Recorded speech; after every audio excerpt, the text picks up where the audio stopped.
Hi friends, இன்றைக்கி நம்ம ஸ்ரீஸ் ரெசிபீஸில் Tirunelveli special ரெசிபியான புளித்தண்ணி எப்படி செய்கிறதுன்னு பார்க்க போகிறோம்.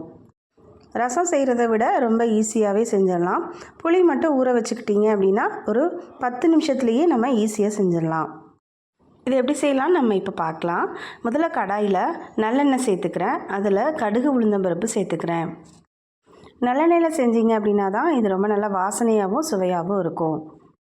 இதில் ஒரு 1/4 ஸ்பூன் அளவுக்கு வெந்தயம் சேர்த்துக்கிறேன். அதோட ஒரு 4 மிளகாய் வத்தல் இந்த மாதிரி கிள்ளி போட்டு சேர்த்துக்கோங்க. அது கூடவே சின்ன வெங்காயம் கட் பண்ணி வச்சுருக்கிறேன்.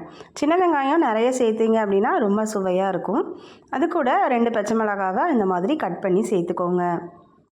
நம்ம சோறில் ஊற்றி சாப்பிடும்போது இந்த பச்சை மிளகாயும் வெங்காயமும் எடுத்து அப்படியே சாப்பிட்டோன்னா ரொம்ப சுவையாக இருக்கும். இப்போ இது எல்லாத்தையுமே சேர்த்துட்டு நல்லா வதக்கிக்கலாம். இது கூட நான் பெருங்காயத்தூள் சேர்க்குறேன். சேர்த்துட்டு நான் கரைச்சி வச்சுருக்கிற புளியை இதோடு சேர்த்துக்கிறேன்.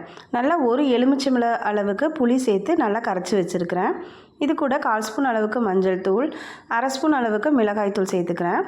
அதோட நம்ம கல்லுப்பு தேவையான அளவு சேர்த்துக்கலாம். சேர்த்துட்டு இதோட நல்லா கொதி வரட்டும்.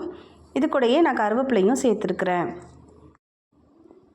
இது நல்லா எண்ணெய் பிரிஞ்சு வந்ததும் இது கூட நான் ஒரு துண்டளவுக்கு வெல்லம் சேர்த்துட்டு இறக்கிக்கிறேன். வெல்லம் சேர்க்குற கிளிப் மிஸ் ஆகிட்டு, அதனால் நீங்கள் வெல்லம் சேர்த்து சுவையான 10 நிமிஷத்துலேயே செய்யக்கூடிய புளித்தண்ணி ரெடி ஆகிட்டு. இந்த வீடியோ உங்களுக்கு பிடிச்சிருந்தது அப்படின்னா நம்ம சேனலுக்கு லைக் பண்ணிவிட்டு சப்ஸ்கிரைப் பண்ணிக்கோங்க. தேங்க்ஸ் ஃபார் வாட்சிங்.